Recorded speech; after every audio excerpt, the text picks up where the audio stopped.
Mare, kaya mo pa ba? Parang hirap ka na yata ah. Manganganak ka na ba? Hindi, ano ka ba? 6 na buwan pa lang ang tiyan ko. Baka ikaw ang manganganak na. 7 buwan na yan. Huwag mo ko intindihin, hininga lang ako sa haba ng nilakad natin. Nakakainis naman kasi ang mga sasakyan ngayon. Kung kailan papunta tayong Capiz, saka naman sila mag-iinarte.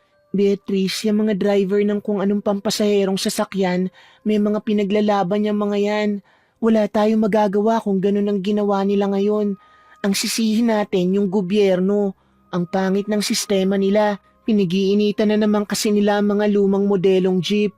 Mas maganda naman talaga ang mga bagong sasakyan na gusto ng gobyerno.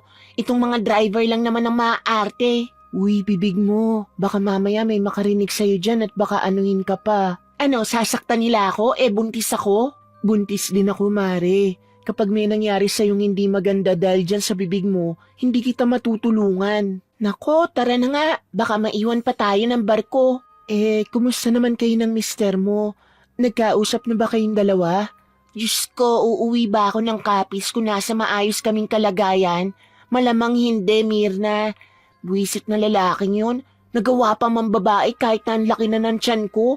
Sana mabaog siya at sana magkaroon ng matinding sakit yung babae para mahawa siya. Ikaw naman kasi nung high school tayo ang daming pumoporma sa'yo. Bakit ba kasi si Romel pa ang pinili mo? Mama's boy, walang pangarap sa buhay at asa lang din sa mga magulang. Ano bang nakita mo ron? Hindi ko rin alam. Bulag yata ako nun. Basta, ayoko na sa kanyang buwisit siya. Mambabae siya magdamag. Ako, bubuhayin ko tong anak ko ng mag-isa. Ikaw Mirna, bakit naisipan mo naman palang pumunta ng Capiz? Di ba maayos naman kayo ng asawa mo? Maayos naman kami ni Javier, pero yung nanay niya hindi. Ang sabi ko sa kanya kapag hindi niya pinatigil ang nanay niya sa pakikialam sa pamilya namin, aalis ako. Wala naman siyang ginawa. Ganun pa rin ang nanay niya. Kaya umalis ako. Akala ko ba okay kayo? Okay nga kami. Ang problema ko lang sa kanya, hindi niya magawang pagsabihan ng nanay niya. Hay nako, bakit ba kasi mga asawa natin mamas boy? Pero mas malala yung asawa ko. Walang trabaho eh. Si Javier meron naman. Palang talaga yung nanay. Kaya Mare, pasensya na. Makikisiksik pa ako sa inyo sa Capiz. Gusto ko lang talagang gulantangin ang biyenan ko. Gusto ko siyang makonsensya na umalis ako. Nagpaalam ka ba sa kanila? Nagsabi ako kay Javier. Sinabi ko sa kanya nga aalis na ako. Hindi ko na siya hinintay na makauwi ng bahay. Hindi ba parang makasarili ang ginagawa natin? Babiyahe tayo ng malayo para lang iwanan sila kahit buntis tayo? Beatrice, mas maganda nang lumayo sa mga stress. Kesa naman kasama natin sila tapos stress tayo lagi. Lalo lang maapektuhan ng anak natin. Kung sa bagay, may punto ka naman. Bilisan na natin. Kahit na parehong malaki na ang tiyan ng magkumaring Bea at Mirna, sumakay pa rin sila ng barko para lang takasan ng mga taong nagdudulot sa kanila ng sakit ng ulo. Ang tanging gusto lamang nila, maging mapayapa ang kanilang utak bago man lang sila manganak. Wala na silang pakialam sa iisipin ng mga iniwan nila. Punong-puno na rin kasi sila. Wala na silang pasensya. Ubos na ubos na. Ang tanging iniisip na lamang nila ay isalba ang natitirang kakarampot na kapayapaan na meron sila. Dahil pareho namang may pera at nakakaluwag, nakakuha sila ng sariling kwarto para mas komportable silang dalawa. Maliit lamang yon pero sapat na yon para sa 2 buntis. Hindi ba masakit ang tiyan mo? Magsasabi ka kapag masakit ang tiyan mo ha? Hindi naman.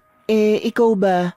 Hindi naman pero kanina masakit kasi sipa ng sipa tong anak ko. Magpahinga na muna siguro tayo. Nakakapagod din yung nilakad natin. Magpahinga ka na muna. Ikaw, anong gagawin mo? Aakyat lang ako, maglalakad-lakad. Pambihira ka, ang layo na nga ng nilakad natin tapos maglalakad-lakad ka pa ulit. Kasi gusto ko makalanghap ng sariwang hangin na may kasamang usok. O siya, ikaw ang bahala. Basta mag-ingat ka ha. Buntis ka, paalala ko lang. Buntis ka rin. Alam ko. Pahinga ka lang dyan. Akyat na ako. Nung gabing yon, marami ng tao sa tinatawag nilang upper deck. Siksikan na rin sa mga upuan. Pero maluwag-luwag pa rin naman ang daanan kaya hindi nag-alala si Bea na baka may makasagi sa kanya. Sa kanyang paglalakad, napansin niya ang isang lalaki na nakatayo sa gilid. Nakatingin ito sa kanya. Nung una, inakala niya na baka kakilala niya ito. Pero nang tingnan niya ito ng maigi, hindi niya naman ito mamukaan. Bakit ba nakatingin tong pangit na to sa akin? Lalapitan niya sana ang lalaki pero bigla na lang may mga kalalakihan na nagtakbuhan sa harapan niya kaya siya napigilan. Buwisit naman tong mga lalaki na to. Mga isip bata dito pa naghahabulan sa ibabaw eh. Malaglag sana sa dagat. Nang balikan niya ng tingin ng lalaki, bigla na lamang itong nawala sa paningin niya. Wala na sa kinatatayuan nito. Nilingon-lingon niya ang paligid, pero hindi na niya yun nasilayan pa. Napailing na lamang si Bea.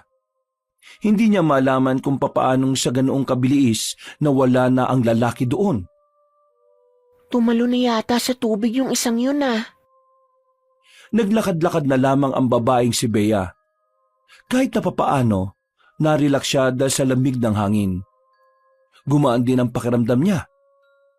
Pakiramdam na hindi niya maramdaman kapag kasama niya ang kanyang asawa. Nasira ang kanyang pagmumuni-muni nang may matandang lalaki na lumapit sa kanya. May mga dala-dala itong kwintas. Hindi niya sana ito papansinin dahil hindi naman siya bumibili ng mga ganoon. Pero kinalbit siya noon. Iya, kunin mo ito. Isuot mo ito. Pangontra ito sa masasamang elemento na maaaring lumapit sa iyo. Hindi po ako bumibili ng ganyan. Hindi ko naman ito ibinebenta eh. Pinamimigay ko lang ito sa lahat ng pasahero na papuntang Capiz. Alam mo kasi, Hindi po ako naniniwala sa masasamang elemento kasi po taga-Capiz din ang mga magulang ko. Matagal na sila ron pero wala naman silang nakukwento sa akin tungkol sa masasamang elemento. Kaya pasensya na po ha, hindi po ako tatanggap niyan kahit na libre. hindi ka ba nag-aalala para sa batang dinadala mo? Mukhang hindi ka pa naman laking Capiz. Kung ayos lang po, iwan niyo na po ako. Umalis po ako sa amin kasi stress po ako eh. Ito lang yung oras para makapag-relax ako. Kung pwede lang naman po, no? Hindi ako makapaniwala na may isang buntis na tumatanggi sa mga pangontra. Ngayon po, kailangan niyo nang maniwala. Kapag nagbago ang isip mo, iha, puntahan mo lang ako sa bandang yon. Bibigyan kita. Tumango na lamang si Bea kahit na ang totoo ay wala naman talaga siyang pakialam. Naglakad na lamang ang matandang lalaki. Napapailing na lamang si Bea. Hindi kasi siya madalas pumatol sa mga ganon. Para sa kanya, maaring parte lang din yun ng modus na matanda. Ganun tumakbo ang utak niya sa mga taong hindi naman niya kilala. Matapos ang halos kalahating oras na pagmumuni-muni, binalikan na lamang niya ang kanyang kumare na si Mirna.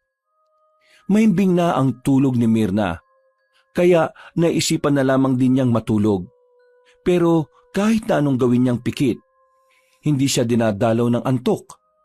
Maya-maya, bigla na lamang siya nakarinig ng boses ng lalaki na parang bumubulong mismo sa harapan ng tenga niya. Agad siyang napadilat at napabangon. Wala naman silang ibang kasama sa kwarto. Tanging silang dalawa lang ni Mirna. Guni-guni ko lang ba yun? Bea, bakit? Bigla kasing may narinig akong boses ng lalaki sa tenga ko. Pero wala naman. Wala naman tayong ibang kasama rito. Tayo lang. Baka naman mga boses lang sa taas yun. Marami pa rin yatang gising sa upper eh. Baka nga siguro. Oh, bakit ka pala nagising? Masama ang panaginip ko eh. Ha? Binangungot ka? Hindi naman totally bangungot. Pero sa panaginip ko, may tinanggihan daw akong matandang lalaki. Pagkatapos nun, parang gumulo na yung buhay ko. Matandang lalaki? Ano yun, sugar daddy? Baliw. Basta hindi ko rin alam kung ano. Basta ganun lang ang napanaginipan ko. Anong oras na ba? Mag-aalas 11 pa lang. Ng gabi? Hindi, ng umaga. Malamang gabi. Nakita mo bang maliwanag yan sa salamin ng bintana? Piloso po to. Bumuntong hininga na lamang ang babaeng si Bea. Hinaplos niya ang kanyang tiyan. Ngumiti siya ng malapad. Sabik na siyang makita ang kanyang anak. Dahil parehong hindi na makatulog ang dalawang buntis, umakyat na muna sila sa taas. Tumambay sila sa gilid para makapagpahangin. Hindi malaman ni Bea kung bakit tila hinahanap niya ang matandang lalaki na nakausap niya. Sinusuyod niya ng tingin ang paligid ng barko, pero hindi na niya makita pa yon. Bea, tignan mo. Ha? Tignan mo yung lalaki. Nakatingin sa atin, oh. Kanina pa yan. Iyan din yung lalaking tumitingin sa akin kanina. Parang bet niya yata ang mga buntis eh. Loka, tingnan mo yung tingin niya. Mukha mandurukot eh. Grabe namang mandurukot yan. Nagbook pa sa barko para lang mandukot. Oo, saan ka pupunta? Lalapitan ko. Tatanungin ko siya kung anong problema niya sa ating dalawa. Sigurado ka? Baka mamaya biglang manakit yan. Hindi naman siya mukhang baliw eh. Akong bahala. To talaga kahit kailan puro tapang eh. Buntis ka ha? Akong bahala. Hindi nagpapigil ang babaeng si Bea. Nilapitan niya ang lalaki na ilang metro lang naman ang layo sa kanila. Paglapit niya, nung una ay parang hindi pa siya nito naririnig. Kaya naman tinapik niya ito ng malakas sa balikat. Anong atin, kuya? Ha? Bakit? Kanina mo pa kami tinitingnan. Kanina rin nung ako lang mag-isa. Tinitingnan mo ko. May problema ka ba sa amin? Wala akong problema sa'yo. Hindi ba kayo pwedeng tingnan? Oo, hindi. Parang nakakabastos ka eh. Sa lakas ng boses ni Bea, napapatingin na sa kanila ang ibang naroon. Pero parang wala lang pakialam ang lalaki. Nanatili itong kalmado at blanko ang reaksyon ng muka. Type mo ba kami? Mahilig ka ba sa mga buntis? Ano? Oo, gusto ko mga buntis eh. Eh, bastos ka naman pala talaga eh. Hindi nagsalita ang lalaki.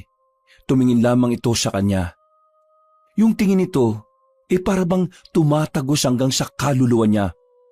Sa hindi malamang dahilan, biglang nakaramdam ng kaba si Bea. Naramdaman na lang din niya na nagdilikot na ang sanggol sa kanyang sinapupunan. Samantala, lumapit na rin si Myrna nang mapansing tila nagkakainitan na ang dalawa. Bea, halika na. Huwag ka na makipagtalo pa. Baka makasama pa yan sa bata. Kuya, sa susunod ayusin mo naman ang tingin mo. Nakakabastos kasi kung paano mo kami tingnan eh. At kung may kailangan ka o may gustong sabihin, pwede mo namang sabihin agad. Masarap ang mga buntis eh. Kuya naman, tingnan mo, sabi sa'yo bastos ang isang to eh. Hindi pa man tapos magsalita si Bea, naglakad na palayo ang binata. Parang wala lang nangyari.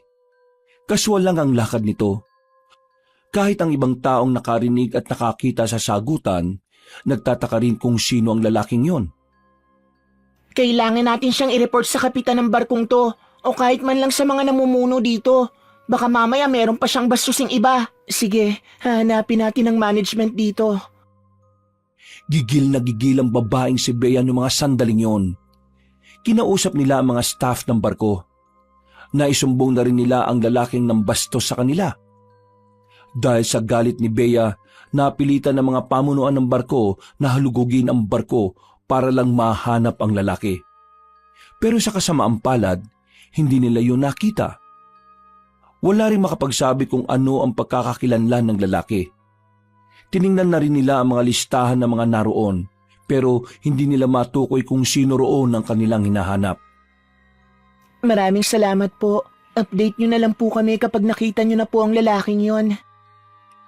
Tumango na lamang ang mga security sa kanila at naglakad na rin paalis. Si Bea naman, hindi pa rin nawawala ang inis nito. Kung hindi nga lang siya buntis, ay baka sinuntok na niya ang lalaki. Pwisit na lalaking yon. Kapag nakita ko talaga ulit yon, nako! Pero wala na siya rito. Saan naman kaya mapupunta yon? Nagtataka nga rin ako eh. Kasi nung unang beses na ako ang tiningnan niya, bigla na lang din siyang nawala. Hindi ko alam kung paano. Akala ko nga tumalo na siya sa tubig eh. Hinahanap niyo yung lalaking kinakausap niyo kanina. Diyos ko, yan na naman siya. Kilala mo yan? Siya yung nag-aalok ng kwintas kanina. Manong, kilala niyo po ba yung hinahanap namin? Hindi ko siya kilala, pero alam ko kung ano siya. Po, huwag mo nang kausapin. Weirdo yan. Huwag niyo na siyang hanapin. Mas mainam na huwag niyo na siyang lapitan. Bakit naman po? Sabi nang huwag mo nang kausapin yan. Dahil ang lalaking yon ay isang aswang. Manong, moderno na po ang panahon ngayon. Wala naman na sigurong ganun. Moderno? Hindi niyo ba alam na mga kagaya nila nakakasabay na rin sa panahon? Manong, please. Wala kaming sa mood ngayon. Huwag niyo na po sanang dagdagan. Hindi ko naman sinisira ang gabi ninyo. Ang sinasabi ko sa inyo ay isang paalala o babala. Tinutulungan ko kayo para makaiwas sa kapahamakan. Lalo na ang sanggol na dinadala nyo. Kunin nyo ang mga kwintas na ito. Suotin ninyo. Dahil kapag suot nyo ito, hindi na kayo malalapitan pa ng aswang. Didistansya na siya sa inyo. Manong naman, sinabi nang wala kami sa mood para sa mga ganitong bagay eh. Ano bang hindi maliwanag sa sinasabi namin? Teka. Bakit nyo sinisigawan ng lolo ko? Lolo mo to? Oo, bakit? Pagsabihan mo naman tong lolo mo na wag niya na kaming guluhin gamit ang mga kwintas na sinasabi niya. Kasi masama na ang gabi namin. Pasensya na kayo kung inaalo kayo ni lolo ng mga dala niyang kwintas. Albularyo ang lolo ko sa Kapis. Galing kaming Maynila. Ginagawa na niya ito noon pa man. Namimigay siya ng mga ganyang bagay sa lahat ng papunta ng Kapis. Kung naabala man niya kayo, pasensya na. Ginagawa niya lang ang tingin niyang makabubuti sa iba. Pero hindi naman tama na sinisigawan niyo yung lolo ko. At tama ba na nanggugulo siya ng 2 buntis na stress na sa buhay? Wala naman akong sinabi na ganun ah. Ang sinasabi ko lang naman, kung ayaw nyo, edi ayos lang. Hindi naman kayo pinipilit eh. Anong hindi pinipilit? 2 beses niya na ako nilapitan para dyan. Wala ka bang lolo o tatay? Para kasing hindi mo alam na minsan normal sa matatanda ang pagiging makulit eh. Kuya, pasensya na. Aalis na lang kami. Pakisabihan na lang din ng lolo mo. Walang ginagawang mali ang lolo ko. Ayaw nyo lang kasi siyang pakinggan eh. Kahit na ang totoo, kapakanan nyo lang naman ang iniisip niya. Pero kung ayaw nyong maniwala, edi sige, walang problema. Pero eto lang ang sasabihin ko ah. Wag na wag kayong magsisisi na tinanggihan nyo ang inaalok ng lolo ko. Talagang hindi kami magsisisi, kuya, kasi nakakaabala. Dali mo na nga yan, lolo mo, kasi lalo lang nasisira ang gabi namin eh. Gusto ko lang humingi ng paumanhin kung nakukulitan kayo sa akin. Pasensya na at naabala ko kayo. Wala akong ibang intensyon kundi ang kaligtasan lamang ng inyong mga anak. Hindi ko na kayo pipilitin pa kung ayaw nyo akong paniwalaan at pakinggan. Pero kung sakaling mangailangan kayo ng tulong, nandun lang kami sa dulong banda. Tara na lo, huwag na kayo magmagandang loob sa mga taong mga masasamaang ugali. Anong sinabi mo, kuya? Wala akong naririnig. Kalalaki mong tao, papatol ka sa babae? Ikaw nga, walang galang sa matanda eh. Baka hindi ka napalaki ng maayos na magulang mo, no? Halata naman sa height eh. Good luck na lang sa batang isisilang mo. Sana hindi niya manahin ang ugali mo. Baka ikaw ang hindi napalaki na maayos. Beatrice, tama na. Kuya, sige na. Umalis na kayo. Lalong nanggigil si Bea ng mga sandaling yon. Hindi nito inakala na may makakatapat siya at may taong iinsulto sa kanya. Huminga na lamang siya ng malalim. Pilit niyang ikinakalma ang kanyang kalooban. Ayaw niyang madagdagan pa ang stress niya, kaya sinubukan niyang palagpasin ang nangyari. Beatrice naman, alam mo nang hindi tayo pwedeng ma-stress. Talagang nakipagsagutan ka pa rin sa lalaking yon. Paano kung may masamang mangyari sa anak mo? Mag-isip ka nga. Anong gusto mong gawin ko? Hayaan ko na lang na ganon? Beatrice, hindi naman tayo inaargabyado ng matanda. Kinausap lang tayo. Masyado ka lang talagang emosyonal kaya iritado ka. At kinakampihan mo pa yung maglolo na yon? Hindi ko sila kinakampihan. Pero hindi rin naman kasi tama na sigawan mo yung matanda. Ang dami pang nakakarinig. Paano kung lolo mo ang ginanon? Di ba magagalit ka rin? Umirap na lamang si Bea. Hindi pa rin niya matanggap na sa mga pagkakataong yon ay may ginawa rin siyang hindi tama. Napapailing na lamang sa kanya si Myrna. Nung sandaling yon, nanatili na lamang sila sa kanilang kwarto. Pero hindi pa rin sila dinadalaw ng antok. Sorry na, inis lang talaga ako. Wala ka namang kasalanan sa akin kaya huwag kang mag-sorry. Ayoko lang na nagpapaka-stress ka pa. Nakakainis kasi ang mga tao ngayon. Halos lahat wala sa ayos. So, pati ako? Siyempre, hindi ka kasama. Kaya nga halos lahat lang, di ba? Ang mabuti pa, pilitin na lang nating makatulog. Anong oras na rin eh. Masama sa atin ang nagpupuyat. Tumango na lamang ang babaeng si Bea. Ipinikit na niya ang kanyang mga mata. Kalaunan din naman ay nakaramdam na rin siya ng antok. 11:00 na gumising ang babae. Nakaramdam na rin siya ng gutom. Pagtingin niya sa kabilang kama, wala na si Myrna. Kinukusot-kusot niya pa ang kanyang mga mata nang bumangon. Nasaan naman ang isang yun? Matapos makapagilamos at makapag-toothbrush, ay lumabas na rin siya roon. Nagtungo siya sa taas. Sinubukan niyang hanapin ang kanyang kasama.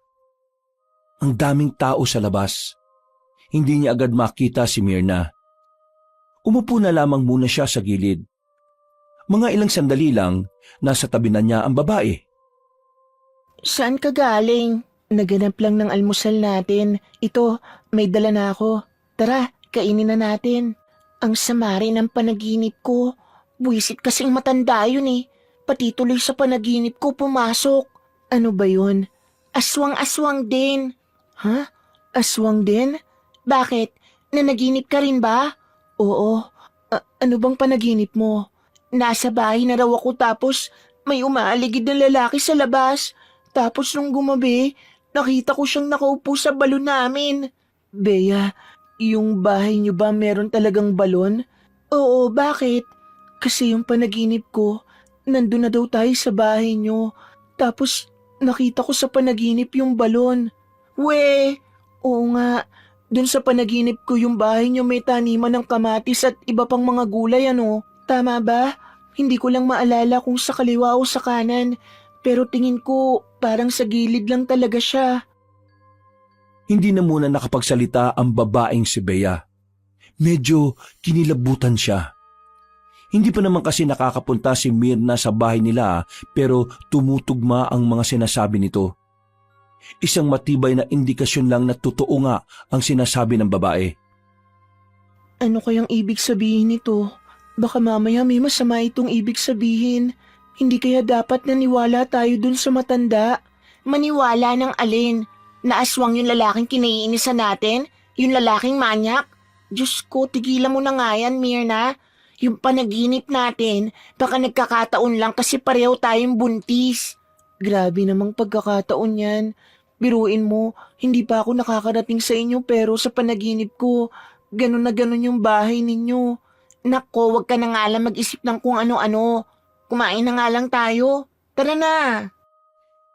Pilit inaalis ni Bea sa isipan niya ang halos pagkakapareho ng kanilang panaginip. Pero sa totoo lang, kinikilabutan din siya. Parang kakaunting kibot na lamang ay unti-unti na rin niyang pagtutuunan ng pansin ang sinabi sa kanila ng matandang albularyo. Huminga ng malalim si Bea. Ngumiti na lamang siya ng pilit. Inisip na lamang niya na matatapos din ang lahat ng kanilang nararamdaman. Mabilis na lumipas sa mga oras. Matapos ang sobrang tagal na biyahe, nakarating na rin sila sa probinsya ng Capiz. Gabi na nang makababa na sila ng pier. Ang daming tao, pahirapan kung makasakay. Ang sabi ni Manong na napagtanungan ko, wala na raw masasakyan ngayon. Hanggang 9:00 lang daw kasi ang mga sasakyan ngayon dito eh. Kaya yung iba raw na pasahero kung saan-saan na lang muna matutulog dito. Don't tell me matutulog tayo rito. Wala namang maayos na matutulugan dito, no? Eh wala rin naman kasi tayo masasakyan. Hahanap na lang siguro tayo ng maayos na pwesto. Kahit na nakaupo lang tayo, okay na siguro. Wala ka bang maaarkilang sasakyan dyan? Magbabayad naman tayo. Tingin mo ba may maaarkila tayo eh? Halos lahat dito, ganun din ang hanap. Eh buntis naman tayo no? Baka naman paunahin nila tayo. Sinubukan ko nang maghanap, pero wala naman silang pakialam kung buntis tayo o hindi eh. Ang malas naman natin. Kung hindi siguro tayo tumagal sa pag-stopover sa pier kanina, eh di sana nakarating tayo rito ng medyo maaga pa. Wala naman tayong magagawa. Ang mabuti pa, Humanap na tayo ng mapupwestuhan kesa naiinis ka dyan. Huminga ng malalim si Bea. Pinilit na lamang niyang ikalma ang kanyang sarili. Pero sa totoo lang ay gusto na niyang sumigaw sa inis. Naglakad-lakad sila sa pier. Wala silang makitang maayos na pwesto. Nauna na sila ng iba. Hindi na alam ni Bea kung ano ang gagawin nila. Stress na siya. Maya-maya pa, biglang lumapit sa kanila ang maglolo. Ang maglolong nakausap nila sa barko. Pasensya na kung mga abala ulit ako mga iha. Pero wala ba kayong masasakyan? Hinawakan ni Mirna ang kanyang kamay para hindi na mainis pa. Pero kalmado na siya sa mga sandaling iyon. Hindi na rin siya naiinis sa matanda. Yung lalaki naman na kasama nito lang ang kinaiinisan niya. Wala nga po kaming mahanap.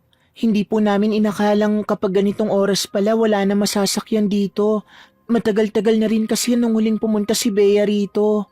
May hinihintay kaming sundo eh. Kung gusto nyo, sumabay na lang kayo sa amin. Hindi maganda na nasa labas kayo ng ganitong oras. Pero lo, alam niyo naman yung nangyari nung nasa barko pa tayo, di ba? Ayaw nila apo. Hindi ka ba naaawa sa kanila? Mga buntis sila oh. Mahamog sa labas. Paano kung sobrang layo pala ng tirahan ng mga yan? Mga iha, saan ba ang bahay ninyo? Bea, saan daw? Kahit wag na. Maghihintay na lang tayo dito hanggang umaga. Seryoso ka ba? Ilang oras tayong tatayo rito. Diyos ko, pwede ba? Ibaba mo na nga muna ang pride mo. Wala tayong ibang mahihinga ng tulong. Nagtitiwala ka agad sa kanila, hindi naman natin yan kilala. Hindi naman sila mukhang masama. Sige na, sabihin mo na kung saan. Sasabay tayo sa kanila. Sa San Pablo, Purokdos. San Pablo? Purokdos? Abay, malapit lang din pala sa amin ah. Madadaanan lang namin yon bago kami makarating sa lugar namin. Kung ganun sumabay na lang kayo sa amin. Pangako, wala na akong babanggitin pa tungkol sa mga bagay na hindi nyo paniniwalaan. Maraming salamat po Pero tanong ko lang po, bakit nyo po kami tinutulungan? Kasi kailangan nyo ng tulong eh. Yun naman ang dahilan, hindi ba? O tara, sumama kayo sa amin. Doon natin hihintayin yung sasakyan namin. Kahit na ayaw ni Bea, binaba na lamang niya ang kanyang pride. Naisip niya rin kasi na kailangan na rin talaga nilang magpahinga. Dahil kung tutuusin, hindi naman talaga sila pwedeng magbarko sa lagay nila. Pero pinilit lang nila ang mga staff para makaalis na rin. Naglakad sila ng kaunti patungo sa gilid ng kalsada. Nakaupo lang sila sa gilid kung saan merong mahabang upuan na yari sa katawan ng punong nyog. Tahimik lang ang dalawang babae. Pinakikinggan lamang nila ang maglolo. Ano na raw ba sabi ni Weweng? Nasa biyahe na siya kanina pa. Baka mga 5 minuto lang nandito na yon. Yung lalaking pinapahanap nila sa barko, hindi mo na ba talaga nakita kanina? Nakita ko kanina pababa na rin ng barko pero biglang nawala Mailap talaga ah. Kung nakababa na rin, dapat pala di natin iwan tong dalawa. Sigurado ka ba talaga, Lo? Aswang yung lalaking yun? Ha? Bakit parang hindi ka sigurado? Marunugis ka, di ba? Ba'y dapat alam mo kaagad? Lo, parang normal lang naman kasi siya Malay ko ba sa lalaking yun? Kaya nga dapat hindi nating iwan tong dalawa. Mas maganda sana kasi kung may pangontra sila kaso, wag na nga nating ipilit. Ihatid na lang natin sa kanila. Oh, ayun na pala si Wewing Isang lumang van ang tumigil sa kanilang harapan. Bumukas ang bintana at nakita nila ang lalaking nasa loob. Nakangiti kagad ito. Lo! Ha! Kanina pa ba kayo? Sensya na Ay, di naman. Ngayon lang naman. O, sakay na. Malamig na dyan. Mga iha, tara na. Lo, sino ba sila? Sa bahay ko na lang ikukwento. Basta ngayon kailangan natin silang ihatid sa kanila. Sige. Pasok na. Inalalayan sila ng lalaking si Nathaniel. Hindi nagtagal ay agad na rin silang umandar. Habang nasa biyahe, tahimik pa rin ang dalawang babae. Nakikiramdam at nagmamasid lamang si Bea sa tatlong nasa harapan nila. Ang balita naman sa bahay, baka naman kalat-kalat na naman Hindi Inayos ko na yung mga kalat dun. Mabuti kung ganon. Para naman matuwa ako sa'yo. Sige na, ituon mo na yung atensyon mo sa pagmamaneho. Baka mamaya maaksidente pa tayo. Makalipas lang ang ilang oras, nakarating na rin sila ng San Pablo, Purok 2. Nakahinga na rin ng maluwag ang dalawang babae. Sa mismong tapat ng kanilang bahay sila mismo ibinaba. Naku, sobrang maraming salamat po talaga. Dahil sa inyo, hindi na namin kinailangan pang maghintay hanggang umaga. Safe po kaming nakarating dito. Maraming salamat talaga. Wala ka naman. Gusto lang din naman naming tumulong sa inyo. Siyempre, kababayan naman pala namin ang angkan nitong kasama mo Ay, siya nga pala. Mag-iiwan ako ng numero ko sa inyo ha. Pwede nyo akong tawagan o i-text sakaling makailangan kayo ng tulong. Huwag lang tungkol sa pera ha. Mahirap lang kami. Inabot na matandang lalaki ang kapirasong papel. Tinanggap naman ito ni Mirna. Si Bea naman ay pilit ng ngiti na lamang ang iginanti. Siya, sige na. Kami lalarga na at maaga pa rin kami mamaya. Mag-iingat kayo palagi ha. At sana maisilang nyo ng matagumpay ang mga anak ninyo. Marami pong salamat talaga. Tungkol po sa nangyari sa barko, pasensya na. Mainit lang po talaga ang ulo ko noon dahil dun sa lalaking yun. Ay, ayos lang yon. Kabisado ko naman ang mga buntis Pabago-bago ang mood. Kaya huwag nyo nang isipin yon. Pumasok na rin ang tatlong lalaki sa van. Kumuhay pa ang matandang lalaki bago sila tuluyang umalis. Napabuntong hininga naman si Bea. Akala ko hindi ka magsusorry May konsensya din naman ako, no? Bea, dito talaga ang bahay ng lola mo? Ang laki Sabi ko naman kasi sa'yo may kaya sa buhay ang angkan ko rito. Tingnan mo ang lawak ng bakuran. Pero, nagsabi ka ba sa kanyang darating tayo? Nagsabi ako kahapon. Ang kaso nga lang, hindi naman nag-reply si Lola sa message ko. Kaya hindi ko alam kung alam niya. Sa iba mong kamag-anak, hindi ka nag-message? Hindi ko naman sila close Tara na, pasok na tayo. Natigilan sa sinasabi si Bea na may marinig silang kaluskos sa kabilang parte ng daanan. Nakita rin ni Mirna na gumalaw ang halamanan. Nagkatinginan ng dalawang buntis. Pareho sila ng nararamdaman. Bigla na lamang silang kinabahan. Pero nawala lang ang kanilang kaba nang makitang pusa lang pala ang naroon. Kainis namang pusa to. Anong oras na nasa labas pa? Hindi na lamang pinansin ni Bea yon at nauna na ring naglakad patungo sa pintuan ng bahay. Lola! Lola Manay! Nandito na po ang pinakamaganda niyong apo, si Beatrice! Lola! Baka wala dyan ang lola mo. Saan naman pupunta yun? Ito lang naman ang bahay niya. Baka naman makabulahaw tayo. Lola! Nandito na kami! Habang kumakatok si Bea, napatingin si Mirna sa gilid ng bahay kung saan naroon ang puno ng kaimito. Sa hindi malamang dahilan, tila nakakaramdam ng kakaiba ang babae. Nagtindigan ang kanyang mga balahibo. Hindi niya maintindihan kung bakit. Pero isa lang ang sigurado ni Mirna ng mga sandaling yon. Parang may kung sinong nakamasid sa kanila mula sa punong yon. Diyos ka, ikaw na ba yan, Beatrice? Ako na nga ito, Lola. Ito po si Mirna, kaibigan ko. Naku mga buntis to, pumasok kayo, pasok! Pinagandaan agad sila ng matandang babae ng masarap na tableya. Binigyan din sila ng makakain at sa sala sila nag-usap-usap. Buntis kayo bakit pa kayo bumiyahe ng sobrang layo? Nako, kung alam ko lang di sana pinasundo ko na kayo kanina. Lola, nag-text din ako sa inyo. Tumawag din ako kaso ang hirap ninyong kontakin. Nako ka, yung cellphone nasira na nung nakaraan. Kaya wala akong ginagamit ngayon. Ayun, hindi ko alam na pupunta kayo. Bakit nga pala kayo nagpunta? Ano bang meron? Ikukwento ko na lang po sa inyo mamayang umaga, Lola. Mukhang naistorbo ko ang tulog niyo Hindi naman. Mababaw lang din naman kasi ang tulog ko Ay, siya nga pala. Eto ang kaibigan mo. Kumari mo ba ka mo? Oo, La. Magkumari kami sa anak din ng kaibigan namin. Kumusta ka naman, iha? Buti naman at sinamahan mo ang apo kong ito. Kasi nakiusap po ako sa kanya na sumama. May problema din po kasi ako sa amin. Alam ko na. Kaya kayo narito kasi tumatakas ba kayo sa stress? Sa asawa yan, ano? Galing mo, La. Sarap mong kurutin. Nagtawanan sila pero maya-maya lang. Tinulungan na sila na matanda na umakyat sa taas. Inihatid sila nito sa magiging kwarto nila. Malaki ang kwarto sa itaas. Malinis din. Saktong-sakto yon para sa kanilang dalawa. Wala nga lang electric fan. Pero masarap naman ang hangin sa labas kaya buksan nyo na lang ang bintana. O ano, ayos na ba kayo rito? Ayos na po kami rito, La. Maraming salamat. Magpahinga ka na po ulit. O siya, sige.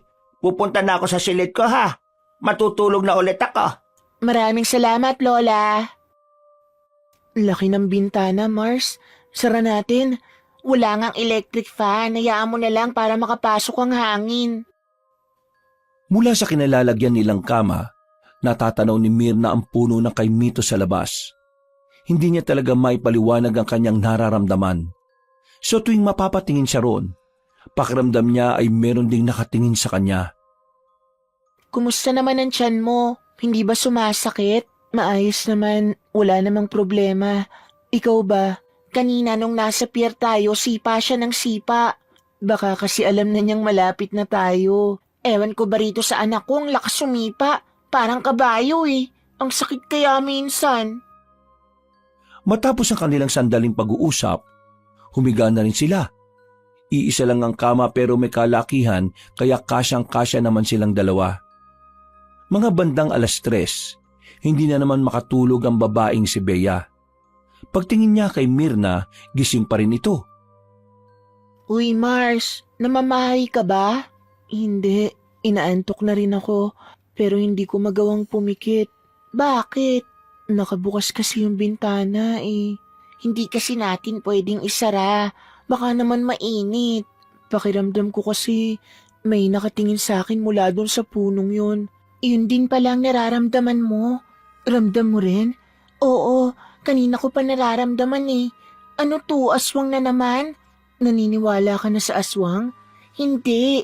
Bakit ako maniniwala? Kasi kung hindi ka naniniwala sa aswang, hindi ka rin maniniwala sa sasabihin ko. Bakit? Ano ba yun? Pakiramdam ko, merong engkanto dyan sa punong yan. Diyos ko, engkanto naman ngayon. Sabi ko na nga ba hindi ka maniniwala eh. Isara mo na nga lang yung bintana para makatulog na tayo. Sinunod na lamang ni Mirna ang kanyang inutos. Maya-maya lang din ay agad na rin silang nakatulog. Kinabukasan, pagdilat ni Bea ng kanyang mga mata ay maliwanag na sa labas. Nararamdaman na rin nila ang sikat ng araw na nanggagaling sa labas. Ginising na ni Bea si Mirna. Sabay na rin silang lumabas ng silid. Pagbaba nila sa sala, nakapagluto na pala ng pagkain na matandang si Manay. Buti naman at nagising na kayo. Heto, nakapagluto na ako ng tanghalian. Tanghalian? Oo, 11:00 na eh. Bakit? Nagtaka lang po ako. Tumitilaok pa rin pala ang manok kahit tanghali na. Oo naman. Hindi mo naman sila mapipigilan kung gusto nila eh. Pwede ko rin po ba kayong tawaging Lola? Ay, oo naman. Bakit naman hindi? Alam niyo po kasi hindi ko po naranasang magkaroon ng lola. Bago ako ipanganak, wala na po ang lolo at lola ko. Bunso po kasi ako eh, kaya hindi ko na sila inabutan. Lolo't lola mo ah, kaya hindi sila umabot ng matagal. Uy, si Lola, grabe to. Tama naman si Lola Manay. Yung lolo ko pala inom. Si Lola naman malakas manigarilyo, kaya yun, maagang kinuha ni Lord. Masaya silang kumain ng tanghaling yon, kung ano-ano na ang naikwento nila sa matanda. Masigla na sana ang oras na yon kung hindi lamang napunta ang usapan sa mga kababalaghan. Wala ba kayong nararamdaman na kakaiba nang dumating kayo rito? Nagkatinginan ng dalawang buntis. Hindi na nagkaila pa si Bea. Aaminin na niya ang nararamdaman nila ni Mirna. Sa bintana namin, malapit po yung punong kay Mito. Pakiramdam namin, La, May nakatingin sa amin dun. Meron talaga nakatira sa kay Mito na yon. Hindi lang namin pwedeng putulin ang puno dahil baka magalit. Nakatira? Oo, engkanto. Pero huwag kayo mag-alala. Sabi ng albularyo na nakausap ko noon, hindi naman daw masama ang engkantong yan. Engkantong puti ang tawag sa kanila. Hindi sila nananakit. Nagmamasid lang sila palagi. Huwag lang daw gagalawin ang puno kasi doon siya magagalit. Naniniwala po pala kayo sa mga kababalaghan. Ikaw ba naman isilang at tumanda sa kapis? Paano hindi ka maniniwala?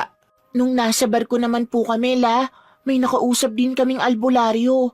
Ang sabi niya, yung lalaki daw na tingin ng tingin sa amin, aswang daw. Ay opo, totoo po yan. Napatigil sa pagmuya ang matanda. Tila bumakas ang pagkabahala nito sa muka. Nakaramdam ito ng kaba para sa dalawang buntis. Bagay na nagdulot din ng pagkailang sa dalawang babae. Bakit Totoo ang mga aswang.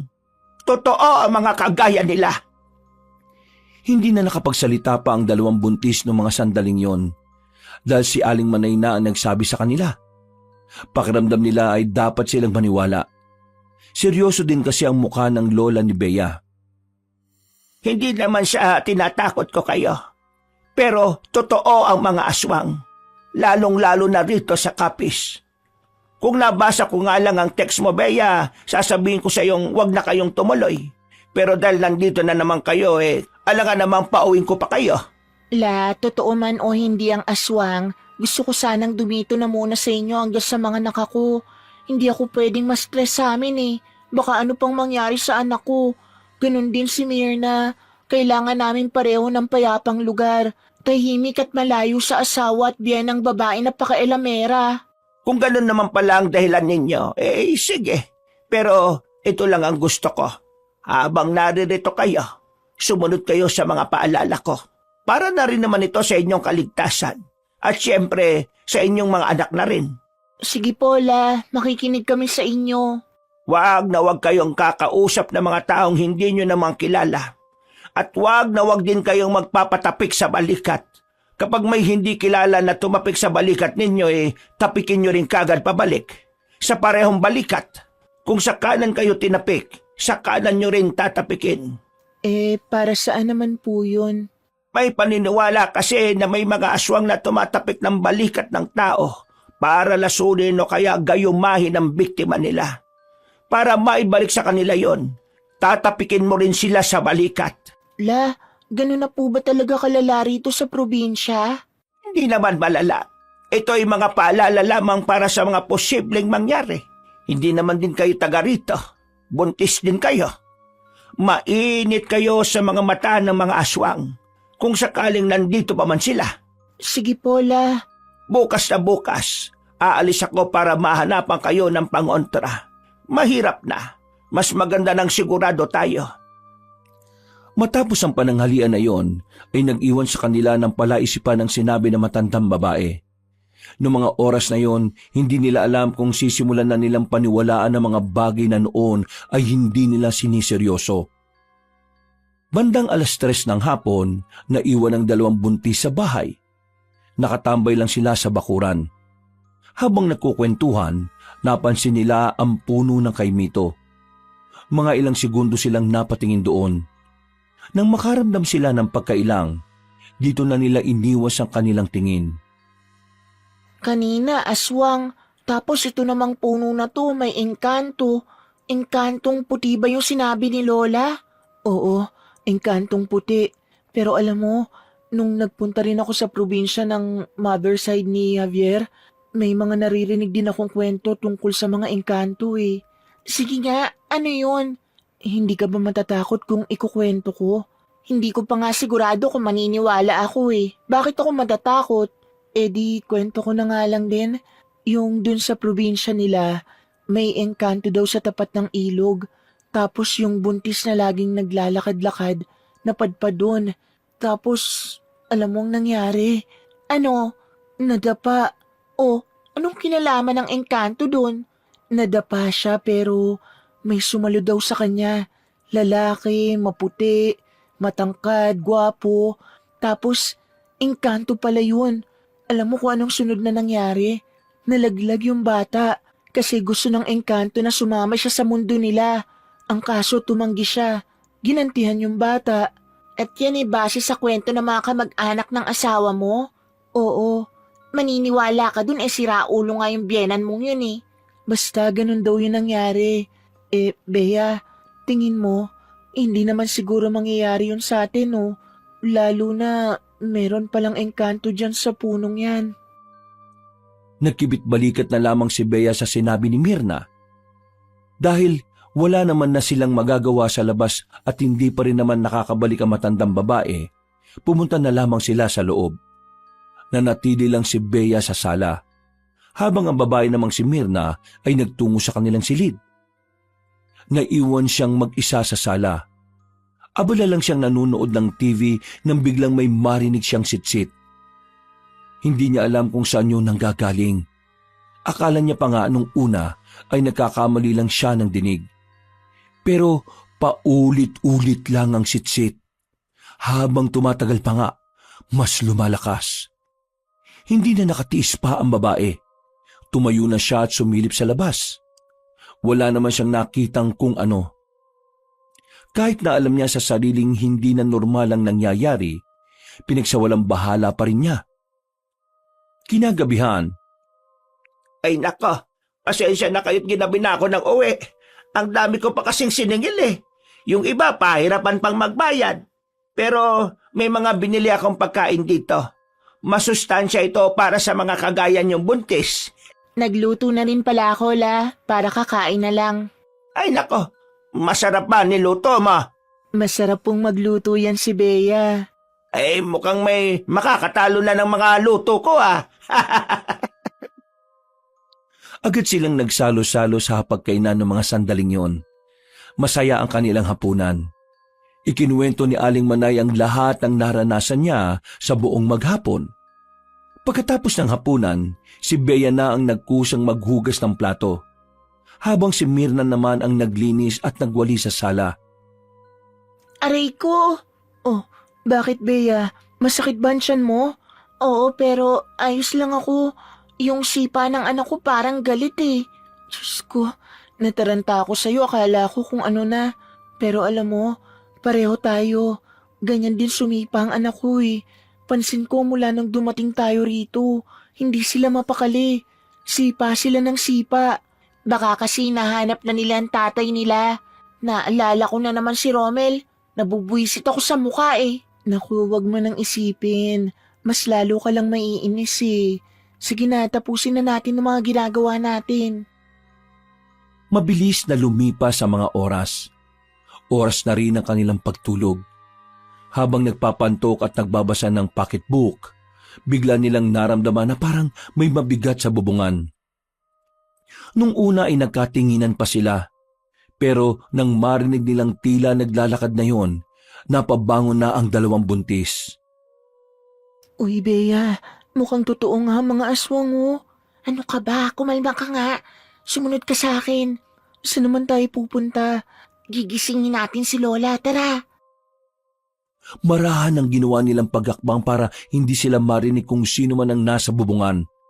Pero ang hindi nila alam, amoy na amoy ng nilalang ang kanilang dinadalang sanggol. Lola, gising ka pa ba? Bea, bukas naman yung pinto. Itinulak nila ang pinto at nakita nilang mahimbing na ang tulog ni Aling Manay. Pero kahit na ganon, sinubukan pa rin nila itong gisingin. Pero nadismaya lamang sila nang hindi yung tumutugon. Nakita nila ang bote ng lambanog na kalahati na ang bawas. Malas, uminom pala si Lola. Anong gagawin natin? Dito lang tayo sa loob. Alangan namang lumabas pa tayo. Dito na lang tayo sa kwarto ni Lola Manay. Siniguro nilang nakasarado ang lahat ng bintana sa sala, pati na rin sa silid na matandang babae. Maya-maya pa, naramdaman na lamang nila na parang meron nang naglalakad sa sala. Hinawakan ni Bea ang kamay ni Mirna para mabawasan ang takot nito. Kahit na papaano ay kumalma rin naman ang babae. Samantala, naglakas loob naman si Bea na sumilip sa maliit na butas sa pintuan. Hindi niya inaasahan ang kanyang nakita. May isang lalaking nakatalikod sa sala. Nakaharap lang yon sa pintuan. Maya-maya lang ay marami itong humarap. Nakilala ni Bea kung sino ang lalaking yon. Ito ang lalaking bumastos sa kanila sa barko. Totoo nga. Totoong sinasabi ng matandang yon. Aswang yung lalaking yon. Ha? Dito ka lang. Teka, anong gagawin mo? Papalayasin ko yung lalaki. Nababaliw ka na ba? Ikaw nga rin na nagsabi. Totoong sinasabi ng lalaking albularyo. Tapos lalabas ka? Paano kung lapain nun ng tiyan mo? Kung hindi natin siya papaalisin, hindi tayo makakaalis dito. Mas maganda nandito lang tayo. Ang mahalagay, ligtas naman tayo rito. Itinikom na ni Bea ang kanyang bibig nang makitang naglakad na ang lalaki palapit sa pintuan. Umalis na sila roon at tumabi sa gilid ni Aling Manay. Kinuha ni Bea ang bote ng lambanog. Yun ang tanging bagay na tingin niya ay makakapagligtas sa kanila. Alam ko nandiyan kayo. Huwag niyo na akong pahirapan. Hinahanap ko kayo halos isang araw. Tumigil ka! Kung ano ka man, wala kaming pakialam. Kapag sinubukan mong pumasok dito, ipapalo ko sa itong bote na to. Amoy na amoy ko ang sarap ng sanggol. Nababaliw ako sa sarap eh. Sobrang nababaliw na ako. Kaya naman, lumabas na kayong dalawa dyan. Kapag hindi kayo lumabas, wawasakin ko ang pintuang ito. Bea, anong gagawin natin? Diyos ko. Yung numero ng albularyo, nasa kwarto natin. Malas, hindi mo ba matandaan? Hindi eh. Narinig na lamang nila ang gumagalaw-galaw na ang doorknob ng pinto. Indikasyon na nagsisimula ng tangkay ng lalaking aswang ang kanilang kinalalagyan. Kahit na hindi naman relihiyosong tao si Bea, makailang ulit niyang pinagdasal na sana ay may tumulong sa kanila. Hindi rin kasi nila pwedeng asahan na matandang si Manay. Bukod sa lasing ito, alam nilang sa katandaan nito ay hindi rin naman ito kakayanin ng lalaking aswang. Maya-maya lang, nagtaka sila dahil meron na silang narinig na tinig na matanda sa sala. Isang tinig na hindi naman nila kilala. Ayon sa kanilang pagkakarinig, tila pinapaalis na matanda ang lalaking aswang na nanggugulo sa kanila. Lumayan mo ang dalawang buntis na yan! Huwag ka makailam dito! Magkaiba mundo nating dalawa! Wala kang kinalaman dito! Lumayan mo sila! Wala rin sila kinalaman sa gusto mong mangyari! Sinusubukan ko lang isalba ang sarili ko sa gutom. Huwag ka makialam! Hindi ako papayag na gawin mo silang pagkain. Kung hindi ka titigil, mapipilitan akong paslangin ka, kaibigan. Aba, tinatakot mo ba ako? Hindi kita tinatakot. Pero kayong mga aswang, alam niyo naman siguro kung ano ang kakayahan ng mga kagaya ka. Nung mga sandaling yon, hindi nila maintindihan kung ano na ba ang takbo ng usapan ng dalawa sa labas. Masyado ring mahiwaga ang dating na matandang naririnig nila. Nagpatuloy pa ang usapan ng dalawa hanggang sa tuluyan na ngang umalis ang aswang na lalaki. Narinig pa nilang padabog na isinarado ang pintuan sa sala. Nang masiguro nilang wala na ang aswang, lumabas na rin sila sa silid. Sinubukan nilang sumilip sa labas. Nakahinga sila ng maluwag nang masigurong nakalis na nga talaga ang aswang. Samantala, meron naman silang nakitang liwanag na nagmumula sa puno ng kaimito. Hindi sila makapaniwala. Para kasing nagkaroon doon ng portal kung saan nanggagaling ang nakakasilaw na liwanag. Bea, ano yun? Bakit akong tinatanong mo? Bea, parang lagusan yata yan. Diyan yata nakatira yung engkanto eh.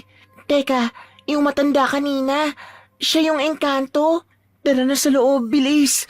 Uy, naririnig mo ba ako? Natulala si Bea sa harapan ng punong kaimito. Nakatingin lang siya sa lagusan.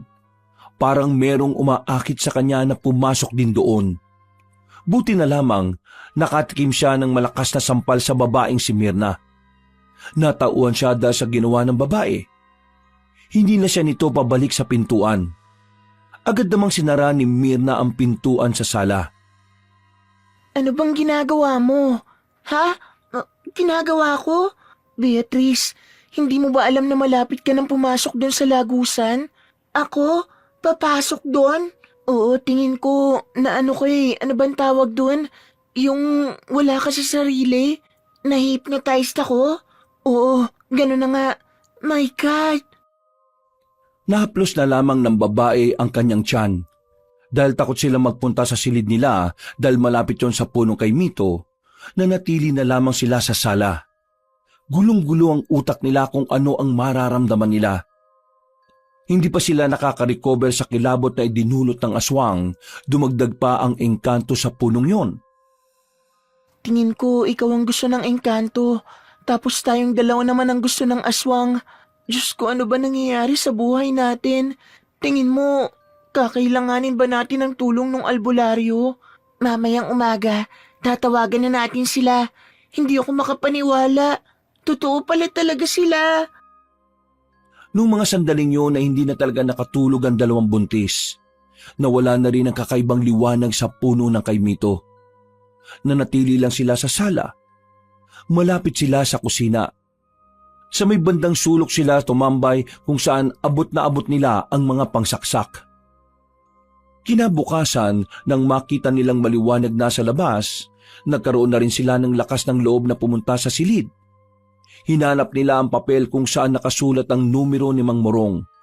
Pero sa kasamaang palad, hindi na nila yun makita. Saan mo ba talaga nilagay? Dito lang yun sa bulsa ng bag ko eh. Baka naman nahuhulog sa labas bago tayo pumasok dito. Hindi, paano mahuhulog? Nakasuksok nga yun dito sa bag ko. Bea, hindi kaya sinadya ng engkantong mawala yun para hindi tayo makahingi ng tulong sa albularyo? Bakit naman niya gagawin yun hindi ba engkantong puti siya? Hindi naman daw siya masama eh. Kung hindi siya masama, bakit kanya gustong pumasok sa lagusan? Hindi ko rin alam. Hintayin na lang siguro nating magising si Lola. May kakilala siyang albularyo. Yun na lang ang asahan natin. Para kahit na papaano ay malibang at makalimot, naglinis-linis na lamang sila ng bahay. Pero iniwasan na lamang nilang magawi sa harapan ng puno ng kay Mito.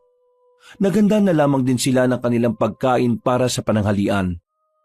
Ilang minuto bago ang 11:00, nagising na ang matandang si Manay at agad nilang naikwento ang mga nangyari.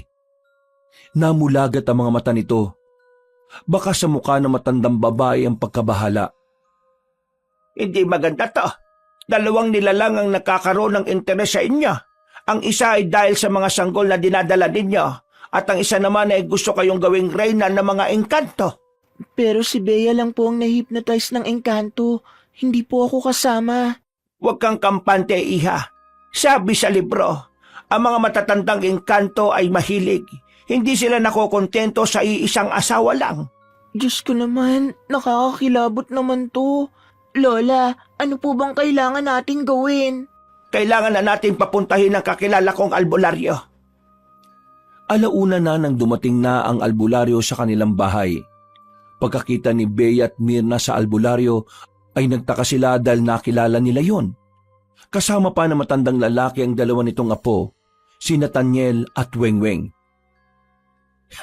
Hindi ko nakala na apo mo pala itong dalawa.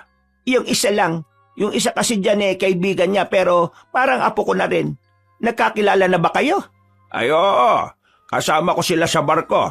La, sila yung sinasabi ko na nagsabi sa amin na yung lalaking bumaso sa amin aswang pala. Aling Manay, siniguan niya po ang lolo ko nung nasa barko kami. Nathaniel, hindi yun ang usapan dito Manay, wag mong pansinin yon. Pagtuunan natin ng pansin ang mga problema dito. Ngayon mga iha, ikwento nyo sa akin kung ano nangyari. Nung dumating pa lang kami dito, yung oras na hinatid nyo kami, nakaramdam na kami ng kakaiba sa punong kay Mito na yun. Pakiramdam namin, may nakatingin sa amin. Tapos kagabi lang may lalaki naglalakad sa bubungan namin. Pero kalaunan, namalaya na lang namin na nakapasok na siya rito sa bahay. Siya yung aswang, yung lalaking nambastos sa amin sa barko. Nagawa niya kaming sundan dito. Muntik niya na kaming mabiktima pero habang nasa loob kami ng kwarto ni Lola Manay, narinig namin na may isa pang matandang lalaki nagsalita. Malumanay ang boses, parang ang bait-bait kong pakikinggan.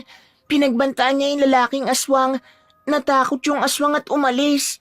Pag alis ng aswang, akala namin wala ng problema. Lumabas kami ng kwarto. Mula rito sa sala, nakikita namin yung malakas na liwanag na nanggaling sa labas. Nang tingnan namin, nakita namin yung puno ng kaimito na may lagusan. Doon galing yung liwanag eh. Tapos hindi ko na alam ang sumunod na nangyari. Paano hindi mo alam?